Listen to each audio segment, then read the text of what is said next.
सांगली की एमडी की फैक्ट्री चलाने वाला सालिम उर्फ लेविश हुआ गिरफ्तार। मुंबई टीवी हर खबर सच के साथ। मैं उजैन से आप देख रहे हैं Mumbai TV. Mumbai crime branch लगातार ड्रग्स माफिया और ड्रग्स की फैक्ट्री पर नकेल कस रही है। ऐसे में मुंबई क्राइम ब्रांच की एक बड़ी कामयाबी मिली है। बताया ये जा रहा है कि दुबई में बैठकर हिंदुस्तान में किस तरीके से बड़े पैमाने पर एमडी की फैक्ट्री चलाने वाला सालिम उर्फ लेविश, जो कि सलीम डोला का गुर्गा है, वो किस तरीके से उसे गिरफ्तार किया गया। बताया ये जा रहा है कि कुछ दिन पहले उसे दुबई में गिरफ्तार किया गया था, जिसके बाद में उसे डिपोर्ट कर कर हिंदुस्तान लाया गया। उसके बाद में क्राइम ब्रांच से गिरफ्तार करके आगे की तहकीकात कर रही है। आपको बताते हैं ये मामला तब संज्ञान में है जब यूनिट 7 ने, क्राइम ब्रांच की यूनिट 7 ने घाटकोपर से एक महिला को गिरफ्तार किया था, जिसके पास से भारी मात्रा में एमडी बरामद हुई थी। उसके बाद में क्राइम ब्रांच की उसके आगे का लिंक लगता है और वो सांगली की फैक्ट्री तक पहुंचती है। और इस पूरे मामले में अब तक 14 आरोपियों को गिरफ्तार किया जा चुका है और पुलिस आगे की कानूनी कार्रवाई कर रही है। हालांकि क्राइम ब्रांच को एक बड़ी कामयाबी हासिल हुई है। इससे पहले क्राइम ब्रांच ने दो लोगों के खिलाफ भी रेड कॉर्नर नोटिस निकाला। इसमें सबसे पहले गिरफ्तार किया गया था जो ताहिर सलीम डोला, उसे गिरफ्तार किया गया था। और अब इस पूरे मामले पे पुलिस आगे की तहकीकात कर रही है कि आगे किस तरीके से ये इंटरनेशनल सिंडिकेट एमडी का चलाया जाता है और इस पूरे मामले पे आगे कितने लोगों की गिरफ्तारी होती है, ये देखने वाला विषय रहेगा। देखिए क्या कुछ जानकारी दी है क्राइम ब्रांच के डीसीपी ने। क्राइम ब्रांच यूनिट 7 ने लास्ट ईयर 16/2/2024 को एक महिला को ड्रग्स बेचते हुए पकड़ा था। उसमें टोटल 641 ग्राम्स मेफेड्रॉन ड्रग्स पकड़ा गया था। उसके इन्वेस्टिगेशन में जब आगे अपर लिंक उसमें ढूंढा गया तो उसमें सांगली डिस्ट्रिक्ट में एक एमडी बनाने की फैक्ट्री को उद्ध्वस्त किया गया था मुंबई क्राइम ब्रांच के द्वारा। उस फैक्ट्री में अराउंड 252 करोड़ का टोटल अपने को मेफेड्रॉन ये अमली पदार्थ मिला था। उसमें इस केस में टोटल अभी तक 14 आरोपियों को अटक किया गया है। और इस केस के दरमियान ऐसे सामने आया कि ये जो टोटल मेफेड्रॉन जो ड्रग्स का जो सिंडिकेट है, ये फॉरेन में बैठ के कुछ आरोपी चला रहे हैं।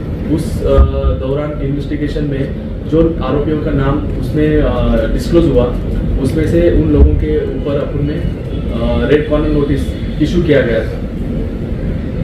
रेड कॉर्नर नोटिस इशू करने के बाद में आज तक 2 आरोपियों को इसके पहले सिस्टर एजेंसी की मदद से भारत में लाके उनको अरेस्ट किया गया है। उसके बाद में अभी 22 तारीख को जो मोहम्मद सालिम, मोहम्मद सोहेल शेख, ये जो आरोपी है, इसकी रेड कॉर्नर नोटिस निकालने के बाद में उसे कुछ हफ्तों पहले दुबई में अरेस्ट किया गया था।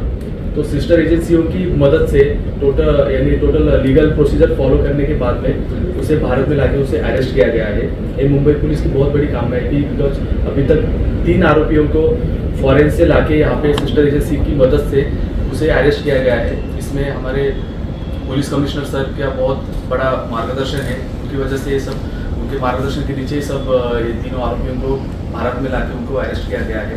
इससे मेफेड्रॉन जो अम्ली पदार्थों का जो इंटरनेशनल सिंडिकेट जो चलता है, उसके जो अपर लिंक्स होती है, तो जो बाहर बैठ के यहाँ पे फैक्ट्री डालना, उसको जो रॉ मटेरियल है वो सप्लाई करना, उसके बाद में उसे यहाँ पे डिस्ट्रीब्यूट करना, पेडलर्स को डिस्ट्रीब्यूट करना, ये पूरा सिंडिकेट जो है इसमें डिस्ट्रॉय किया गया है। उसको सभी आरोपियों को अटक किया गया है। अभी जो मोहम्मद सालिम, मोहम्मद सोहेल शेख, इसको जो अरेस्ट किया गया है, ये पैन इंडिया जो फैक्ट्री में अम्ली पदार्थ बनता था वो लेके जो नीचे पेडलर को डिस्ट्रीब्यूट करना है, ये पूरा काम ये देखता था। तो ये बहुत बड़ी कामयाबी मुंबई पुलिस को मिली हुई है। या इसमें जो भी लीगल प्रोसीजर फॉलो करना है, सिस्टर एजेंसियों की मदद इसमें ली गई है। और ये इस केस में अभी तक 256 करोड़ का एमडी, बाद में उनकी जो प्रॉपर्टी है वो सब सीज की गई है।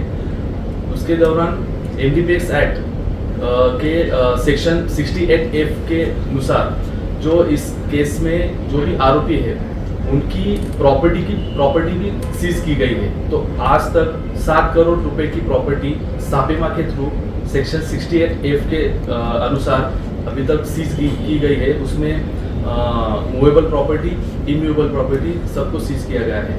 इसमें आगे की तहकीकात भी चल रही है। मोहम्मद सालिम मोहम्मद सोहेल शेख को अरेस्ट करने के बाद में उसे ऑनरेबल कोर्ट के सामने प्रोड्यूस करने के बाद में उसे 30 तारीख तक की पुलिस कस्टडी मिली है और आगे की इन्वेस्टिगेशन चल रही है। सर आपने इसमें जो सबसे पहले जो रेड कॉर्नर नोटिस इशू करने के बाद में जिसे सिस्टर एजेंसी के थ्रू भारत में लाके अरेस्ट किया गया है, उसमें से पहला नाम है ताहिर सलीम लोला, दूसरा नाम है मुस्तफ़ा मोहम्मद कुबावाला और अभी जो तीसरा है मोहम्मद सालिम मोहम्मद सोहेल शेख। ऐसे 3 आरोपियों को अभी तक अरेस्ट किया गया है। अभी तक मोहम्मद सालिम मोहम्मद सोहेल शेख को पकड़ के टोटल 14 आरोपियों को अरेस्ट किया गया है। सभी अभी जुडिशियल कस्टडी में है, किसी को बेल नहीं मिला है। ये अभी तक उसका इन्वेस्टिगेशन चल रहा है। इसमें अभी आगे पता चलेगा कि इसके लीक्स कहाँ पे इंटरनेशनली कहाँ पे लिंक हो रहे हैं। उसका investigation Mumbai crime branch investigation चल रहा है। इसके अपडेट जो आपको टाइम टू टाइम दिए गए वो अभी इन्वेस्टिगेशन चल रहा है। ये जो अभी हमने पकड़ा है बहुत बड़ी कामयाबी है। इससे आगे बहुत सारे लिंक्स अभी डिस्क्लोज हो सकते हैं, वो हम आपको टाइम टू टाइम इन्वेस्टिगेशन के दौरान बता देंगे। हाँ, ये लगे 3-4 साल से ये सब काम कर रहा था। इसको अरेस्ट करने से सभी एजेंसीज को इसका फायदा इसके लिए होने वाला है बिकॉज इसकी वजह से राजस्थान, गुजरात, मध्य प्रदेश, तेलंगाना, कर्नाटका, महाराष्ट्र ये सभी जो स्टेट्स है यहाँ पे जो फैक्ट्री डाली जाती है उसको मटेरियल सप्लाई जो किया जाता है, बाद में उसको डिस्ट्रीब्यूट किया जाता है एक बार ड्रग्स मिलने के बाद में, तो ये सभी फैक्ट्रीज देन इसके जो सभी एजेंट्स लोग हैं और जो भी इसमें इन्वॉल्व लोग हैं उसको बहुत बड़ा हमें इंफॉर्मेशन मिलने वाली है और इसको ड्रग्स को एंटी ड्रग्स जो मिशन है सेंट्रल का भी और स्टेट का भी, तो उसमें बहुत बड़ा उसमें फायदा होने वाला है। मार्केट में फैक्ट्री डाली हुई है, वहाँ का जो भी रॉ मटेरियल सप्लाई करना है, बाद में वो जो ड्रग्स बनाए जाते हैं वो बनने के बाद में जो पेडलर्स तक उसको डिस्ट्रीब्यूट करना है, ये सभी पैन इंडिया देखने का काम मोहम्मद सालिम मोहम्मद सोहेल शेख ने देखा। सर ये मामला ऑनलाइन ये गए 3 साल से दुबई में है और दुबई में रह के ये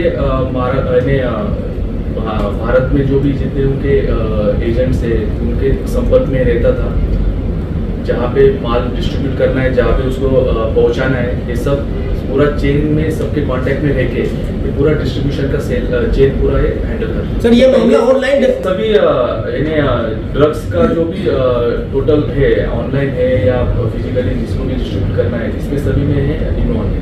ये अभी तक इन्वेस्टिगेशन इसे कल ही अरेस्ट किया है, इसका इन्वेस्टिगेशन चल रहा है, लेकिन हमने जो सांगली डिस्ट्रिक्ट में जो फैक्ट्री पकड़ी थी उसका ये जो मेन अब्यूज में से एक है, बाकी भी फैक्ट्रीज की इन्फॉर्मेशन हमें इसकी इन्वेस्टिगेशन से पता चल सकता है। इसके पहले के केसेस हैं या मुंबई में? अभी ये जो नाम बदल के भी कभी कभी रहते हैं, तो उसका भी हम उसका क्रिमिनल बैकग्राउंड भी चेक कर रहे हैं। वही लैविश नाम ये वही है क्या जिसको लैविश भी बुलाते हैं ऐसा कुछ है इसका? बराबर वही है सर। NDPS section